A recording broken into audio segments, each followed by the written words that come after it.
আসসালামু আলাইকুম ওয়া রাহমাতুল্লাহ। আশা করি সবাই ভালো আছো। ইংলিশ জোনের পক্ষ থেকে আবারও সবাইকে আন্তরিক শুভেচ্ছা ও অভিনন্দন। আজকে আমরা এমন একটি বিষয় নিয়ে কথা বলবো, যে বিষয়টি আসলে আমরা অনেক সময় খুব অবহেলার সাথে এড়িয়ে যাই, কিন্তু খুবই গুরুত্বপূর্ণ একটি বিষয়। আমরা মূলত আজকে অবজেক্ট নিয়ে কথা বলবো। ইংরেজি বাক্যের অবজেক্ট একটি বেশ গুরুত্বপূর্ণ বিষয়। আমরা অনেক সময় এই অবজেক্টকে গুরুত্বের সাথে না দেখার কারণে আমরা সেন্টেন্স চেঞ্জিংয়ের ক্ষেত্রে, বিশেষ করে অ্যাক্টিভ ভয়েস থেকে যখন আমরা প্যাসিভ ভয়েসে রূপান্তর করতে যাই, তখন আমরা ভুল করে ফেলি। তো আজকে আমরা দেখব কিভাবে আমরা একটা সেন্টেন্স থেকে অবজেক্ট খুব সহজে বের করতে পারবো। তো চলো স্ক্রিনে যাওয়া যাক।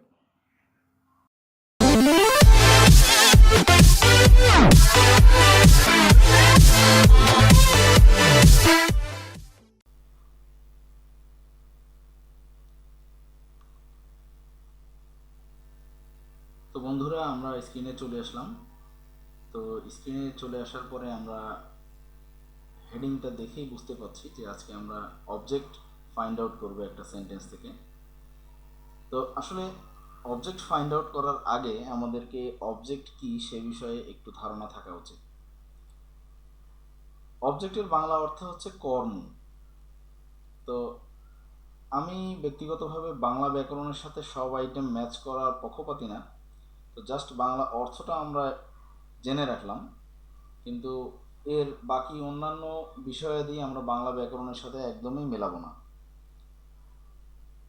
তো এই অবজেক্ট বের করার ক্ষেত্রে আমাদের সবার প্রথমে একটা সেন্টেন্সের কোন কোন জিনিসগুলো জানতে হবে সেটার দিকে একটু তাকাই। আমাদের কিচ্ছু জানতে হবে না, এক্সেপ্ট ভার্বকে চিনতে হবে। অর্থাৎ ইংরেজি গ্রামারের সবচেয়ে important parts of speech verb. Verb ছাড়া কোনো সেন্টেন্স সম্পাদিত সাধারণত হয় না।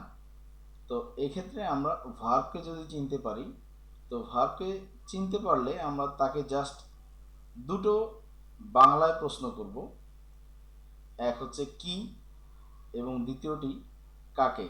এই দুটো প্রশ্ন দ্বারা যদি আমরা প্রশ্ন করি, তাহলে যে উত্তরটা আমরা পাবো, ইংরেজি সেন্টেন্সের যেই যেই ওয়ার্ডগুলো এই উত্তরটা দিবে, সেই ওয়ার্ডগুলোই ওই বাক্যের অবজেক্ট হিসেবে গণ্য হবে।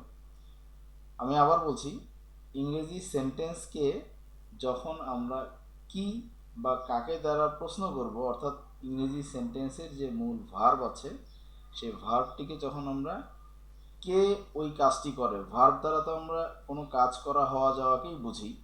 তো এই কাজটি কে কি করলো, অর্থাৎ কি দিয়ে প্রশ্ন করব যখন আমরা সেন্টেন্সটাকে, তখন এই সেন্টেন্সের যে অংশটুকু উত্তর দিবে সেই অংশটুকুকেই আমরা অবজেক্ট হিসেবে গণ্য করব। এবং শুধু কি নয়, আমরা আরও একটি প্রশ্ন করব, সেটা হচ্ছে কাকে দ্বারা। কাকে দ্বারা প্রশ্ন করার পরে আমরা যে উত্তরটা পাবো সেটি হবে হচ্ছে আমাদের অবজেক্ট। তো এক্ষেত্রে আমি একটি বিষয় আগে থেকে বলে রাখি, যাতে করে পরবর্তীতে আমাদের কোনো কনফিউশনে পড়তে না হয়। সেটি হচ্ছে যে ইংরেজি সব বাক্যের ক্ষেত্রেই যে অবজেক্ট থাকবে এমনটি কিন্তু নয়। ইংরেজি সেন্টেন্সে কিছু কিছু সেন্টেন্সে অবজেক্ট নাও থাকতে পারে। আবার কিছু কিছু বাক্যে কিন্তু আমাদের একটি মাত্র অবজেক্ট পাওয়া যাবে। আবার কিছু কিছু সেন্টেন্স আছে যেখানে একাধিক অবজেক্ট থাকবে। তো আমরা সবগুলো এক্সাম্পলেই আমরা দেখব। আমরা প্র্যাকটিসের মাধ্যমে সবগুলো আইটেমই আমরা বের করব। অর্থাৎ একটা সেন্টেন্সে অবজেক্ট থাকবে কিনা সেটা আমরা ইজিলি দেখতে পারবো, খুব সহজে আমরা বের করব। তো চলো উদাহরণগুলো প্র্যাকটিস করা যায়। তো আমরা দেখতে পাচ্ছি যে আই ইট রাইস, এটা একদম চিরাচরিত আমাদের একটি খুবই কমন একটা এক্সাম্পল। এই সেন্টেন্সে যদি আমরা জিজ্ঞাসা করি আই ইট রাইসকে যে আমি কি খাই, কি দ্বারা প্রশ্ন করলে যে উত্তরটা পাবো সেটা হচ্ছে এই রাইস।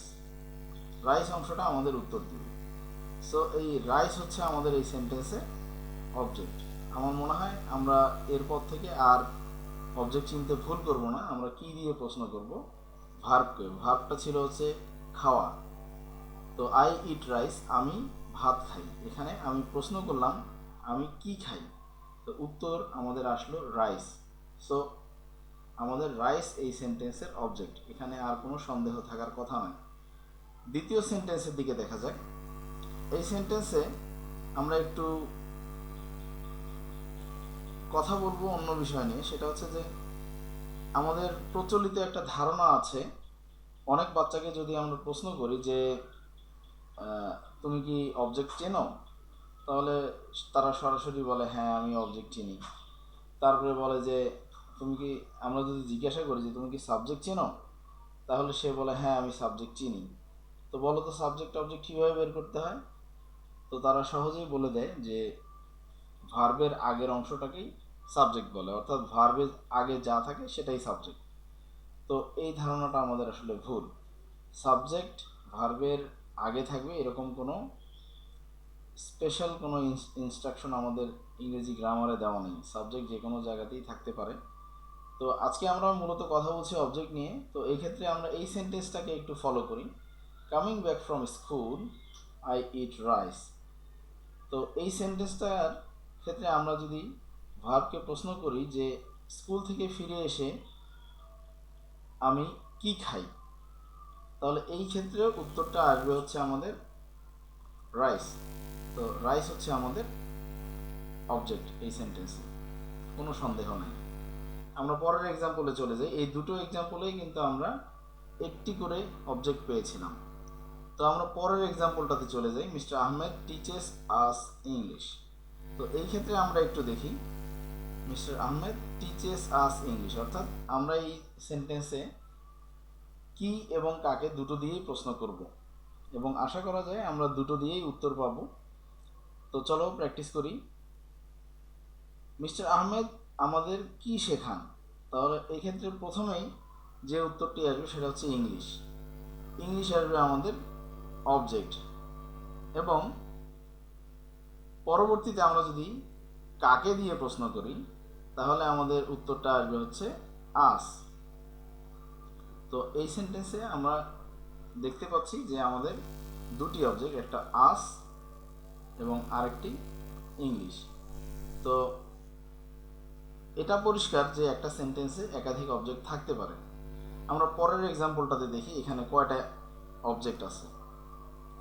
তো আমরা জিজ্ঞাসা করি যে হিজ মাদার গেভ হিম আ কেক, তার মা তাকে একটা কেক দিয়েছিল। তো এই সেন্টেন্সে আমরা একটু ক্রস চেক করে দেখি আসলে কয়টা অবজেক্ট আছে। তো এই সেন্টেন্সের মূল ভার্বটা ছিল গেভ। তো আমরা যদি বলি যে তার মা তাকে কি দিয়েছিল, তাহলে আমরা প্রথমেই যেটা উত্তর পাই সেটা হচ্ছে কেক। তো একটি কেক দিয়েছিল। তো এই কেক হচ্ছে একটা অবজেক্ট। এবং আমরা যদি আবার অন্য প্রশ্নটা দিয়ে প্রশ্ন করি যে কাকে দিয়েছিল তার মা একটা কেক, অর্থাৎ তার মা কাকে একটি কেক দিয়েছিল, তাহলে উত্তর আসবে হচ্ছে তাকে, হিম। তাহলে হিম হচ্ছে আরেকটা অবজেক্ট। তো খুব পরিষ্কারভাবে আমরা দেখতে পাচ্ছি যে একটা সেন্টেন্সে একাধিক অবজেক্ট থাকতে পারে। আমরা পরের এক্সাম্পলে চলে যাই। He works hard. এই এক্সাম্পলে আমরা একটু ভালো করে খেয়াল করি যে সে কঠোর পরিশ্রম করে। একে যদি আমরা বলি যে সে কি কঠোর পরিশ্রম করে, তাহলে কি এই হার্ডটা কি অবজেক্ট হবে? না, আমাদের প্রশ্নই অর্থপূর্ণ হচ্ছে না। সো আমাদের এখানে উত্তরও আসবে না। সো এখানে আমরা ক্লিয়ারলি বুঝতে পারছি যে এখানে কোনো অবজেক্ট নাই। তো পরের এক্সাম্পলটাতে আমরা আবার চলে যাই। His father is working in the field. তার বাবা মাঠে কাজ করছে।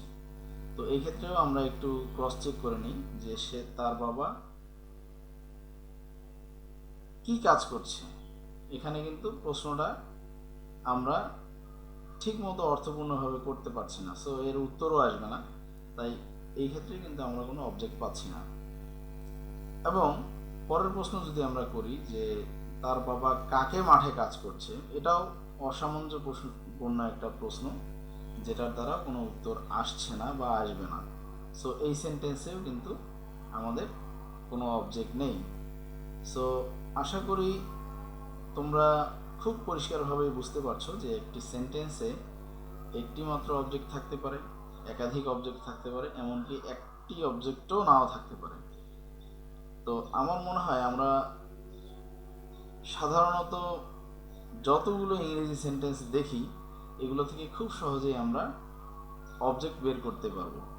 অবজেক্ট যদি আমরা বের করতে পারি তাহলে আমরা সেন্টেন্সটা অর্থ তৈরি করতে পারবো খুব সহজে, এবং সবচেয়ে ইম্পর্টেন্টলি সেটা হচ্ছে যে আমরা ভয়েস চেঞ্জের ক্ষেত্রে এটা খুবই ইফেক্টিভভাবে সাবজেক্ট আকারে কনভার্ট করতে পারবো।